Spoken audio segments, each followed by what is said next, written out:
จ้ะยิ้มไปเป้ยหวานนี่เฮ้ย ชอบร้ายว่ะนี่ ชอบไล่ชื่อมาเพื่อให้ใช้เครื่องนี้ ผมก็มีชาติก็มี จะนักจะเต็มไปดิ ไม่ได้ชอบมันจะสิเป็นยังนี่ แม่ทางใดอันนี้แม่แต่ทางใดแม่ทางใดนี่ เป็นทั้งสองท่านเอื้อจุลี่กับแม่กงวาลี โอ้ จุด ในนั้นวันนั้นนายยิ้มปาก เอ้ยจูลี่นี่เราตั้งของแท้ดีนี่เนาะ ลงมาบ่ช่วยอย่างเดียว ช่อยอย่างเดียว ดูว่าเนาะเสียลงมา ไม่ได้จังลงมาเนาะ แม่ พี่อยากได้บ่ลูกพี่อยากได้บ่โอ้ยหลาน ชุมเจ้าทายเบาคำลาข่อยสิทายชุมเจ้าเด้อฮะว่าสิเขียนหัวข้อว่า เบื้องหลัง แย่แล้วเบาคำลาโดนลุมหลายแล้วคือแรกๆนี่กะ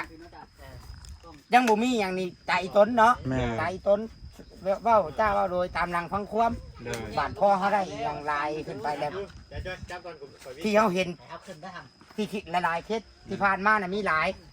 บาดได้แล้วได้ซอยเรือได้ทำการช่วยเหลือแล้วเลยนิสัยเปลี่ยนไปพอสิซะนิสัยการท่าทางเปลี่ยนไปบ่ให้เป็นแบบท่านเด้อเสมอต้นเสมอปลายให้ฮักเพลงช้ำกันเบิดให้แต่ละคนนี่โมเอนบ้าเอาลิชื่อมาให้แหละ ำจะแพงแต่ข่อย แพงแต่ผู้เดียวผู้นี้ให้ผู้นี้ท่ายผู้เดียวเบิดมือว้าวอ่ะนะเห็นบ่ง่ายจะไผเอามาให้ยังก็ต้องให้สม่ำเสมอ สม่ำเสมอ ถึงว่าบอบอสบ่ได้เอาจังให้กะเขาก็เป็นทีมงานเดียวกันเด้นี่ยังก็เปลี่ยนทาง YouTube เขาสิแบ่งเวลากันเองดอกถามว่าลินั่งแช่ผู้เดียวก็สิมาโจมออกไป โอ้ได้เนาะ เด้อให้เสมอต้นเสมอปลายให้รักษานิสัยใจคอคุณงามความดีความรู้ความมันเขาไว้ในสิ่งดีๆสิตามมาอีกหลายอย่างเด้อบ่แม่นแต่ซ้ำนี่หรอกเนาะกับเบิ่งอนาคตเบิ่งไปบาดนี่เขาบอกซ้ำนี่แหละ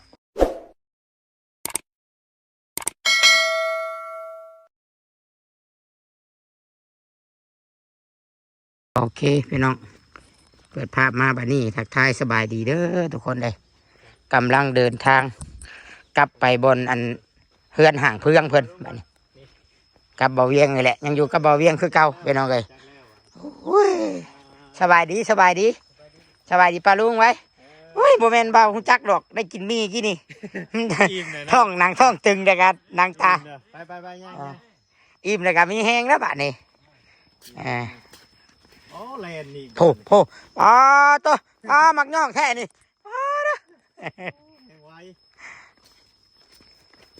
กะสีได้พาเพิ่นเมื่อ มาหอดได้ปะยัก ห่างเพื่อง เพราะว่าพระเจ้าจะมามอบมันที่นอนให้เด้ สิได้ที่นอนนุ่มแล้วบาดนี่เฮ็ดได้บาดนี่สิกล้านอนอยู่บ่ได้บ่นอนงามนะฮะเนาะ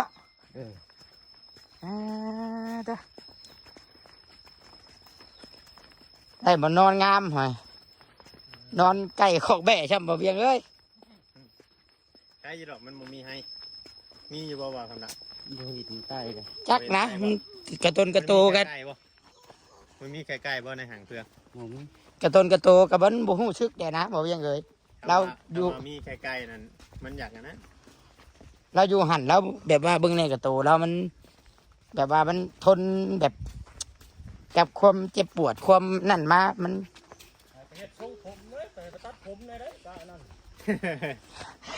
บ่ย่างหรอ เฮ็ดรอได้เนาะ เดี๋ยวทีมงานจัดให้เมื่อใดเพิ่นถือนั่นมาก่อนมีคนตัดผมเป็นอยู่บ่ได้ย่างหรอกบ่ได้ถืออันแบตเตอรี่มาไม่ถือของเตอมา โอ้ลูกเพิ่นกับพี่เนาะ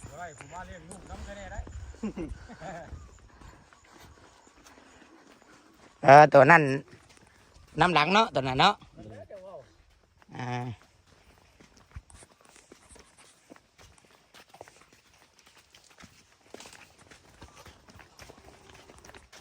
ถ้าว่า เดี๋ยวแรงยางเข้ามาพุ่นเนาะ ถ้าว่าเอาเมียแต่ลูกนี่เอาให้คนกับบ่ให้เอาเมียลูกจะบ่ให้คนเอาตัวไหน หมอเมียดีกว่า เอาบ่นั่นแหละก็เลือกลูกพี่ต้องอย่างนี้บ่เอาเมียดีกว่าดาว รถเขามานี่เขาถอยบน รถไถได้บ่เวียงอะนะเนาะเจ้าชีชวนข่อยมานี่บ่ ชวนเจ้ามุมา เวียง บ่เวียงตั้งใจอันนี้อ๋อกินมีเติมพลังไปเล่นเป็นแล่นโพเอาปลา3 คันจอดอยู่ทะเลอยู่พูจะได้บาทนี่บาทีชวน แซดขอความแบบมันบ่อยากนั่นขนาดพี่น้อง บ่เวียงก็บาทีชวนไปทางที่รอบแรงมาได้ติ เราแรงคุณนะ เด้อ เลย คัน ทีมงานเมื่อว่าง่ายๆจ้ะ เจ้าว่างเลยเจ้าทางเด้อ เลย ทางเข่ามึงแน่ หรอก เจ้าอีบาบรถข่อยเนี่ย เดี๋ยวคอยทางไปบ่ได้ว่าให้อันนั้นดอกคอยตามหาหัวเด้มไม่กิ่งไม้มันเด้ออกมาเด้ลุง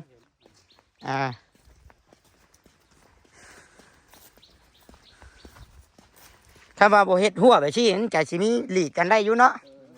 มันพระเจ้าเห็ดพวกว่าทั้งสองข้าง เฮ็ดหัวเบิดเลย ไปบ่ได้ กะบ่ติดอกพี่น้องมันบ่แม่นว่าเป็นทางรถใหญ่อันนี้มันเป็นทางมานะทางมานะก็ซ้ำรมรถไทยอันนั้นเนาะ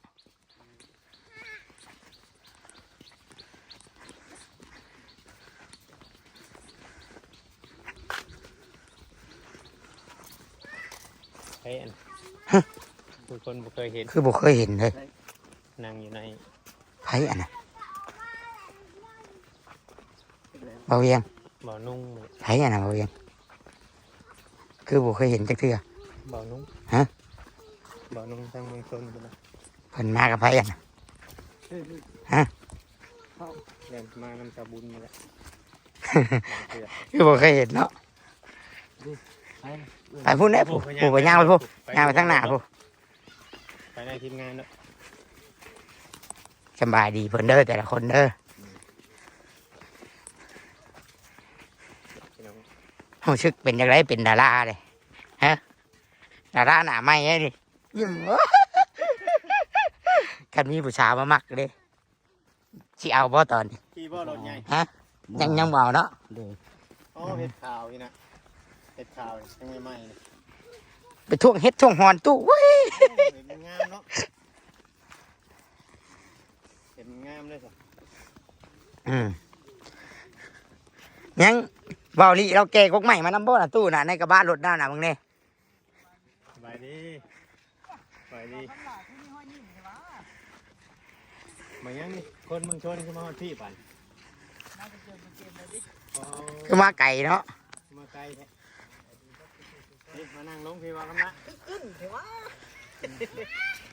ผมมาแต่เบิ่งดินไหมเพิ่น เห็นแล้วว่า สบายดีเจ้านะเห็นละ บาดอันสมมุติว่าได้ดินได้ดอนได้ต้องหักช้ำกันบ่ได้เด้อ โดย หักเบิดทุกคนได้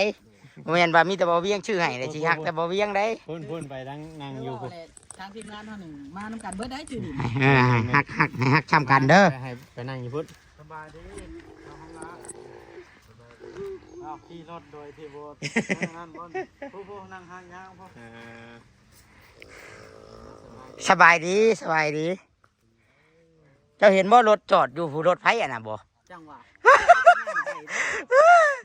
จอดเจ้าคือบ่จอดจะพูดเจ้าบุเข้ามาสู่เจ้ากันเนาะ โอ้ยกระเทินเด้ข้านแบกกันบนนอน ใช้บ่นอนน่ะใช้ อยู่ในรถเลยจับบนนอนกับเครื่องอะไรกระลุงตุ้งไต้นะเพื่อน บ่นอนนุ่มบานนี่ยิ้มไปเป้ยบานนี่เอ้ย จอบร้ายบ่ดิ ชอบไล่เครื่องชื่อมาเพื่อให้ใช้เครื่องเด้ ผมก็มีชาติก็มี จะนักจะเต็มไปดิ ในในชอบนี่จักสิเป็นหยังนี่ แม่ทางใดอันนี้แม่แต่ทางใดแม่ทางใดนี่ เป็นทั้งสองท่านเอื้อจุลี่กับแม่กงวาลี โอ้ จุด เดี๋ยวนอนบนนอนมา นั่งลงนั่งลงนั่งลง เพื่อจูลี่นี่เราตั้งของแท้ดีนี่เนาะ ช่วยอย่างเดียว ช่วยอย่างเดียว ดูว่าเนาะเสียลงมา ไม่ได้จังลงมาเนาะ แม่ พี่อยากได้บ่ลูกพี่อยากได้บ่โอ้ยหลาน ชุมเจ้าทายเบาคำลาข่อยสิทายชุมเจ้าเด้ออ่ะ ว่าสิเคลียร์ตัวขอว่า เบื้องหลัง แย่แล้วเบาคำลาโดนลุม ใช่ว่าผมมีเน็ตอยู่นี่คือได้บ่ จ้อยแล้วนี่แห้ง เห็นแห้งอันนี้ว่าจ้อยขอจิคอนิดน้ำมาจ้อยบัด ถือว่าสบายดีอีกเท่านึงได้สำหรับเด้อ เน็ตจากกินแน่มึงกล้องไรบาทนี่ จ จะแนมห้อ พู ง ด หลัง ทุกไม่ไม่ทุกไม่ทั้ง เอามานั่งน้ำพอ เขาบอกคำลงกีบานเนี่ย สัมภาษณ์ว่า เอ๊ะเราบอกโกงหมังได้ไหม สัมภาษณ์ โกงไม่ทั้งหลังโกงล่างทั้งใน ได้ เราระหว่าง ไป เห็น เบิ่ง เรา ว่า ทำมาอยู่ไหนเลย ได้เรื่องอยู่บ่ กำลังขี่รถมา มาฮอดแต่เฮิงนะบ่ ที่นี่ไหน สบายดีสบายดี อยู่บังดินไหมนะ ยังไงจะขึ้นลองที่นอนใหม่หรือว่านะ เจ็บใจ อ๋อเจ็บบาดเหยียบรถกับเจ็บบ่า แม่นหมดครบแล้วได้ หมดครบแล้วได้ฮะ ครบใจดี ใช้โทรผ่านตามจอย โอเค ครับพอแพทย์ไหม ครับเลยมันทำอะไร เบาลีแก่บนนอนแก่กระเป๋าลายแก่สาดมา เรียนโรงเรียนในบ้านเขาเราเรียนมาเลยเห็นรถรถนะนั่นอยู่พุ่นเลยไปได้ที่เขารถอ่ะ ไปบ่ เลยนะ ไปกระต๊อบแล้วป่ะไปต๊อบแล้วพุ่นป่ะ ไปละทางลงมาเห็นรถตู้ชิดอยู่หัน เห็นดอกรถขาวๆจอดอยู่นะอย่าไปเฮ็ดเด้อจะหรอก เพิ่นได้ได้ มีแต่ว่าแน่มึงไงแน่ยันเด็กๆเด็กน้อยไปขูดรถเพิ่น ตั้งว่าได้อยากถือให้กันเลย แม่งก็กล้องเพิ่นปานใดอยากให้หมู่ถือให้มึงแน่ต้องบ่ได้ถือให้กัน กล้องจัง โอ้รีเสียที่นอนบ่ นี่ว่าใช่บ่จ้อย มาสิถือกล้องให้นี่ เบิดเลย เป็นมือกล้อง มาตัวนี้บ่ ยังนี่นี่บ่แม่นมา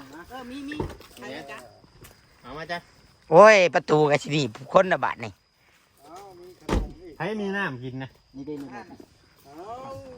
เพราะน้ำอยู่รถตู้ชิดปุ่นเนาะไม่ไกลอีกขั้นย่างลงไปเอานะ ไปบ่ ไป น้ำต้องเอาน้ำเย็นเด้อ เอิ้นแต่ว่าบอสอันบ่เอิ้นข่อยน้ำไปน้ำดีกว่า เพิ่นยันกล้องเพิ่นบ่ไปน้ำโอ้ยไป พี่น้องเอ้ยมาตุ่มลมกัน มาตุ่มมารุมกันเนาะมาตุ่มมารุมมาหุ่มกัน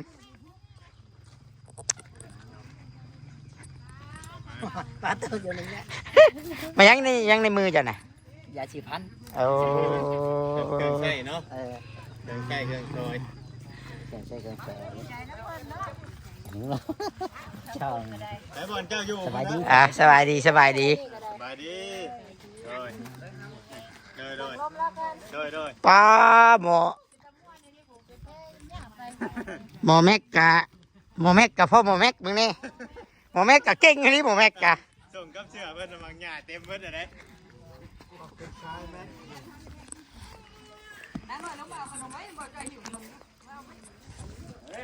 หมอแม็กกะของแท้อันนี้หมอแม็กกะแม็กเชนเจอร์อันนี้ โอเคครับก็ดี เอาแห่นะแม่หมอแห่นะแม่ ซ้ำมันนั่นเนาะได้จังได้นั่น ขึ้นเฮือนใหม่ได้นี่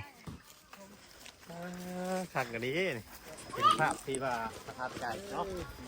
ดีใจน้ำมาดีพี่น้อง ป้าโทบาทนี่มันใหม่โพดสิกล้าปูนอนอยู่บ่บาทนี่ฮะ เสียดายเลยเนาะ ป้า เสียดายแล้วของใหม่ เอาแล้วเอาไปปั่นด้วยน้ำแค่ได้เอานะ หนูมือครับ ทูญาไว้ ถูญ่าก่อน บนทุเอารถ ลีลาที่ให้ก็บ่ให้หรอกมายังนะแกงกล้องเบ้าลี่ทิ่มบาทนี่ เอาแล้ว สร้างเฮ็ดแท้นี่เฮ้ยกล้องเจ้าเองบ่โอ้ย นี่ชักเครื่องพี่แพบมาได้เหมือนเรา โอ้ มาพี่ลาเอากระดมเอาเมื่อปั่นกันเด้อรู้จ้าเราเมื่อปั่นกันเด้อหายอันเนี้ยเก็บมั้งเดี๋ยวเขาจะจกเครื่องอะไรออกมาก็เบิ่งกันเด้อ ฮะ เครื่องอะไร ทำโดน ก็ทำแปลงรถบาทนี่มีอย่างแน่นะมีหมอน สี่ลูกเลยเพื่อน อ่า อ๋อนี่มันละเบิ่งไหนเด้อ เดิน อู้แต่เก้ามอนเพิ่นน่ะเพิ่นเอาเชื่อเพิ่นได้หอมมูลนะเชื่อได้เพื่องแถมนี้ได้และว่ะจกมามูลแล้วว่ะ เอาแพ้มาให้นุ่งอาบน้ำเพราะ แพ้อีกบาทนี่โอ้ ของไทยแพ้น่ะ มาจากไทยแลนด์ เอา มีอย่างอีกบาทนี่ เอามุ้งก่อนเนาะมุ้งก่อน อ๋อกลางกองเพื่องเลย ว่า เพื่อนใหญ่เป็นปะ มันผืนใหญ่เด้กลางเป็นกลางห่างเพื่องเลย เอาแบบนี้ซะเอาใจบ้าจ้อย โอ้ เอาไว้ให้นอนมาแล้วถ่ายคลิป แม่เพื่อบ่จ้อยเมื่อย เผาอยู่นี่ ไพ่นี่นะ ให้คนน้อย อ๋อ นี่มัดแถวนี่ เรื่องแถวเรื่องมีแต่ นี่ นี่มัดแถวนี่ก็ได้นี่ เพื่อลูกแล้วนอนดิ อ่า อัน พว นี้ กบุรีได้กงยิ้วกับกงม่วงนะมอจอเด้อ นี่อันนี้คือการช่วยเหลือเบื้องต้น แบบสมมติว่าเราไปได้ยินไหมนะทีมงานเท่ากับจัดการให้เราได้ จากเอ้ยจุลี่ จากจุลี่กับแม่กง แม่กงวาลี ต้องไล่อันนั่นนะเนาะ ชองเลยไปเฮ็ด 2 ใบพุ่น ตัว ที่ดินไม้แล้วก็เอาเห็ดกระต๊อบไปยังไงเด้ อื ชองเลย ม แล้วกระทงนี่เอาไว้เพื่อเก็บเครื่องโดยเฉพาะ เก็บเครื่องโดยเฉพาะ เลยดีใจว้ย ฮะ เห็นแล้วบ่จ๊ะสิให้แล้ว ไปเบิ่งดินเช้านี่ก็อยากให้แล้วคอยห้ามไว้ชื่อเอาแล้ ได้ ว ครบแล้วไปนอนได้ครบแล้วได้ครบแล้วไปกินขนมนี่ จอย อ้าวถือว่าได้เครื่องของครบแล้วสบู่แชมพูได้แล้ นั่ ว งลงจับดีล่ะนั่งลงจับดีนั่งลงจับดี นอนลงสบู่แชมพูได้แล้วไป มึงเนี่ยล่อยางกกยางติดเจ็บผมตัวเองเอาออกมาได้บ้านให้บ้าน ได้ตัดออกนะ ต้องได้ตัดได้บ้าน แม่นบอกพี่ แม่นนะเมื่อเช้านี่นั่งอยู่ต่อย่างน้ำทุกคนฮะไปนั่งอยู่รถไปล่อใส่ผมตัวเองออกมาได้บ้านนี่ ตัดผมใหม่เด้อตัดผมใหม่เด้อทำงามเลย ได้ดี ถือว่าได้ มูล แล้วอ้ายบัดนี้ มูลค่านี่หลาย ล้าน แสน 30,000แล้วก็ หลายแสนเนาะเป็นล้านอันนี้ ด้านปลายโอ้ตัวเนาะ จักเดือนจักปีแล้วบ่ได้นอนอันนี้นะไปถามสิซะตาหึงแล้วบ่นอนอันนี้นะนอนฉาดอันนี้นะตั้งแต่เอาลูกมาบ่ ถือว่า และมีแต่ว่าเดี๋ยวมันจะมีสิ่งดีๆเข้ามาเนาะ อันนี้คือการช่วยเหลือเบื้องต้น เบื้องต้น ถ้าสมมติว่าเขาสม่ำเสมอต้น ดี เสม ใจ อปลา ได้ ย ลูก ต่อไป แล้วก็เริ่ม สิได้หลายขึ้นเนาะ เริ่มดีใจเริ่มชื่นเริ่มนั่นแหละบัด สิซอยหลายขึ้น รุ่นทุกแบบว่าเอิ้นแบบว่าทุกบ่แม่นว่าทุกแบบทุกยากนะทุกรุ่นกวดขี้ดินนอนการแล้วกวดขี้ดินนอนน่ะดีได้ยำไปเวียกค ทำใจนอนหา ำใส่แล้วก็กาว่ามันนั่นก็ฮักผลไม้มากวดอ่ะเพราะเอาผลไม้ปูนอนกับลูกเราอ่ะกอดลูกนอนแล้วว่าแจ้งจังไปบ่อนไม้อีกแล้วอะ ดีใจบ่คำละดีใจ ยังไม่ได้กินข้าวตื่นมาก็เช้ากินขนม กินแล้ว จะได้ยินเนี่ยเรา เอา ทักเสื้อบัดนี้นะแทบๆเลยเด้อ สูตรแทบมาแล้วเนาะ เบื้องหลังเด้ออันนี้พี่น้อง ทางนั้นเบื้องหน้าทางนี้เบื้องหลัง ถือว่าได้เครื่องพวกมีเป่าพุ่มแล้วก็หมอนแล้วก็สาดแล้วก็บอลดูบอลนอนแล้วก็มุ้งนี่ถือว่ากลางได้ทั้งพ่อทั้งลูกเมื่อวานนี้เขาถามว่ากลางให้ลูกอยู่ผู้เดียวมันน้อยแล้วล่ะบางเทื่อแล้วก็ส้นเข้าไปน้ำเอาแข้งออกมาล่ะเอากระโตครับ ยังเหลือกินเท่าเนาะ เลยกิน แต่ว่าสายตาเรานี่ รับผิดชอบแข้ง สายตาเรามันยังแบบว่าสายตาเรามันมีความแบบความเศร้าเนาะความมันนั่นอยู่ได้พี่น้อง แกงกบาทมันได้ขอยอยากชื่อลูกดัน โอ้ ว่าไปช่างแชน500 ล้านก็บ่ขายหรอวันนี้ และตอนมื้อเงินเขาจะปลูก 80 ล้าน 80 ล้านกับแทนกัวเนาะ มือละสิเอาลูกเรามานั่นแต่ว่าเขาเลยถามว่าให้กูซะล่ะเขา80 ล้านไปเหรอ แต่บ่แม่นว่านั่นหรอก เป็นอย่างถูกแขนไปเลี้ยงเนาะ แม่นแต่ว่าเราก็หักแพงของเราเราไปใช้เราก็บ่ได้ปาไปเฮ็ดเวียกเราก็บ่ได้ปาว่า ถ้าแม่เราตัดสินใจอันตายลูกน้ำนั่นก็ถือว่าชีวิตเราก็ถือว่าสิตกลายเติมนี่เนาะ นี่สินักไปกว่านี้ เพราะว่าลูกนี่เป็นตัวน้ำโชคเลยนี่เพิ่นเกิดมาแล้วเนาะ ตอมเป็นของเฮา แต่ว่าเราก็เสียใจอยู่พาลูกเรามาทุกข์นะเราก็เสียใจเราอะ มาพี่ลุงสิปลูกให้เอามา แต่ว่าเรา แม่นมามันบ่มีเชือกแน่เฮ้ย โอ้ปลูกแต่เสานะครับเสาเนี่ย สีนะพี่ ม่วงก็งิ้วนะ นี่ เย็นๆเลย ไปมา ลูกเราได้กระโตดิเนาะ ใส่ดุย ต้องหาเชือกนี่ มาสิจับให้กล้องแกล้ง ไอ้คำลา มาผูกผูกเปพี่เขานะ หลังจากที่ผมมี ย่าหน่อยใช้งาน เอาตามบ่าวคำลายซะก่อนเวลาบ่ได้เราต้องจื้อซื้อไว้นะ มันมีเชือกเนาะ ข่าวเชือกมาก่อนจังผูก นี่เห็นเชือกแล้วเบิ่งเชือก อันผูกพายธงเอามือจับธงนี่เราบ้าจ้อยชาแนล ตัวนี้ครับ บ่าวจอยน้อยใช่หรอชื่อร้าน นะ บ่จอยทางน้อยบ่ อันนั้นล่ะกูนุ่นนวดยาวบ่ได้เชื่อแล้วบ่มีใช้ ตอนนี้หมูจักข่อยอยู่บ้าน อันผู้ใช้เสื้อขาวจับโทรศัพท์2หน่วยละว่าวตู้ซิดเนี่ยแล้วผู้นี้แฟนพระองค์ใหญ่เสื้อสีผ้าละว่าวนงอันนั้นล่ะ เอาน้องคนโก้บ่ น้ำบ่าวโอลิชาแนล บ่ได้โก้ดอก บ่าว โก้ไปทางหน้าเงินสิใส่ก็บ่มี เออ เพิ่นป้าหมอนะ และคอยผู้แนะนำว่าเนี่ยใครมาจ้อยแนะน บาบอสซาแนล ยังแต่ว่ายังเหลืออีกอยู่สายาหนึ่ง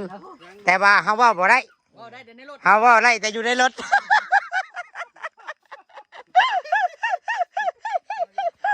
โอ้ยหาเชือกมาอีก ำ ข้างหน้า ผู้ห เอ้ย นึ่งมอนี่ล่าสุด เนาะเฮ้ย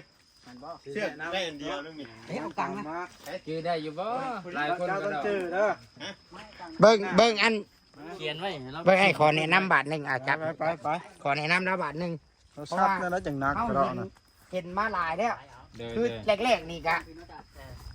ยังบ่มีอย่างนี้ใจต้นเนาะ แม่ ใจต้น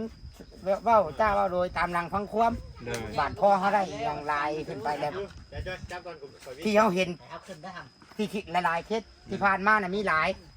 บาดได้แล้วได้ช่วยเรือได้ทำการช่วยเรือแล้วแหละนิสัยเปลี่ยนไปพอสิซะ ได้แบบ นิ นั้น สัยการท่าทางเปลี่ยนไปบ่ให้เป็นแบบท่านเด้อเสมอต้นเสมอปลายให้ฮักเพลงช้ำกันเบิดอ้ายแต่ละคนนี่ เด้อ โมเอนบ้าไอ้ายเอาลิชื่อมาให้แหละ ำแต่ยังแพงแต่ข่อย ผู้เดียว แห้งแต่ผู้เดียวผู้นี้ให้ผู้นี้ถ่ายผู้เดียวเบิดมือบ่เอาอ่ะนะเห็นบ่เออ ก็ง่ายถ้าไผเอามาให้หยังก็ต้องให้สม่ำเสมอ สม่ำเสมอ ถึงว่าบ่บอสบ่ได้เอาจังให้กะเฮาก็เป็นทีมงานเดียวกันเด้ เด้อ นี่หยังก็เปลี่ยนทาง YouTube เฮาสิแบ่งเวลากันเองดอกถามว่าเอาลินั่งแช่ผู้เดียวก็สิมาโจมออกไป โอ้ได้แล้วเนาะ เออเด้อให้เสมอต้นเสมอปลายให้รักษานิสัยใจคอคุณงามความดีความรู้ความมันเขาไว้ในสิ่งดีๆสิตามมาอีกหลายอย่างเด้อบ่แม่นแต่ซ้ำนี่หรอกเนาะกะเบิ่งอนาคตเบิ่งไปบาดนี่เขาบอกซ้ำนี่แหละให้น้องเพิ่นเข้าใจเลยกะแล้วแต่ตัวใดบ่ดีบ่เฮ็ด หรือว่าอะไรเนาะซ้ำนี่ได้ข่อยเพิ่มเติม ทำนั่นบ่ แม่นข่อยบ่อยากให้อันนั้น เรียกว่าไรเดี๋ยวบ่ชื่อบ่ แม่นโอเคพี่น้องไอ้สีช้ำนี่เด้อพี่น้องตุชิดก็ได้ตุชิดได้ขอตัวจบคลิปก่อนเด้อพี่น้องเนาะก็ดีใจน้ำอันน้องเพิ่นที่ว่าได้รับการช่วยเหลือเข้ามาเนาะสุดท้ายนี่ตุชิดก็อุ้ยอย่างไรพี่น้องก็ขอบใจเอ้ยจุลี่ขอบใจแม่กงมรีขอบใจผู้รักผู้ใหญ่ทุกคนทุกท่านเนาะที่แบบช่วยเข้ามาแบบไว้ทันควันพี่น้องเนาะเพื่ออนาคตของเด็กน้อยพี่น้องเอ้ยสุดท้ายนี่ตุชิดก็จะได้ขอกล่าวคำว่าสบายดีพี่น้องสบายดี ส